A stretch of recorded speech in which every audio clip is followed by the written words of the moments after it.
Good morning. How are you?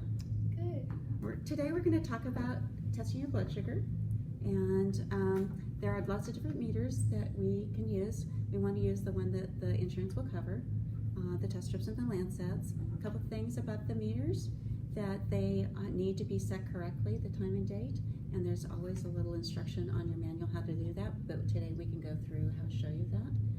It's important because you tie that number with the date and time, and if you're writing down the result or we're downloading your meter when you come to the appointment, it's important that we have it in the right spot because it's going to adjust. We're going to adjust insulin by those numbers. Okay. They do have batteries. Make sure that you have an extra set of batteries for backup because you never know when they're going to quit working. You'll see little error codes that may come up, and you can refer to your owner's manual. And that will give you an idea what's happening to the meter, and you can troubleshoot. If for some reason you can't figure it out, because sometimes they are a little difficult, there's actually 800 number at the back of each of these meters. You can call them, and they know their meters really well. They can walk you through how to solve the problem. They can even send you a new meter sometimes if there's an issue with the actual meter. Okay, so each meter has a specific type of test strips that go with it. So you want to make sure you have the corresponding test strips with each of the meters. Things about the test strips, you want to make sure that the strips are not outdated, okay, because they don't work after that, or the accuracy is not there. You'll see in the actual little vial, there's a special coating on the inside that helps to keep those test strips dry. Moisture and extreme temperatures, heat and cold, actually can affect how the test strips work.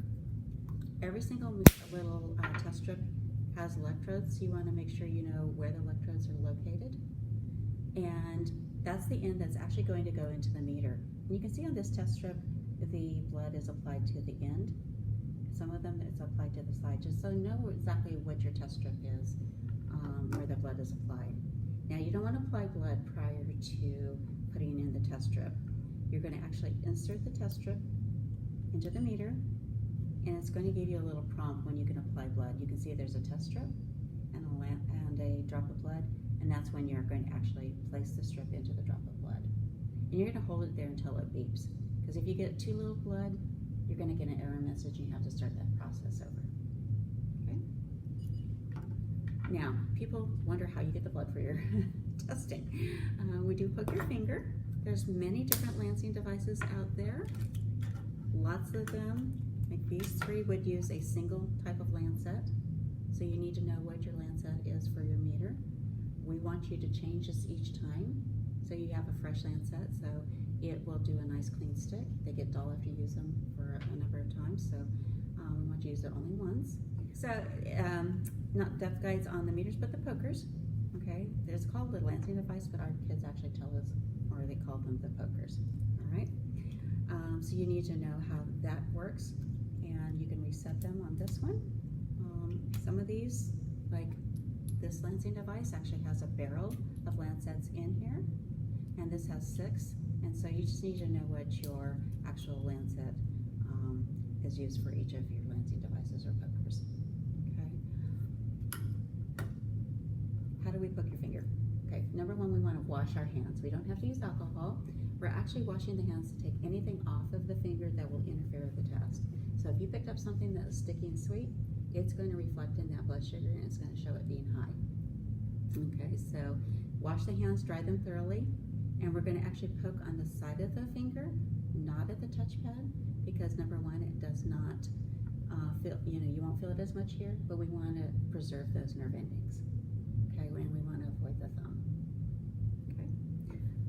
Some of the meters come with control solution. All that is doing is to use this instead of blood on a test strip, and it's going to tell you whether these test strips are working correctly. There's a little range that the blood glucose or the control solution should bring, and if it's within that range, it's accurate. Okay. We also want you to write down your blood sugars on a diary, and each one is a little different. There's the days here. We're actually putting the blood glucose result in the area that you've tested. So like today's on the 18th, we would put it over here for breakfast. It's important because if something happens to the meter, we lose all this data.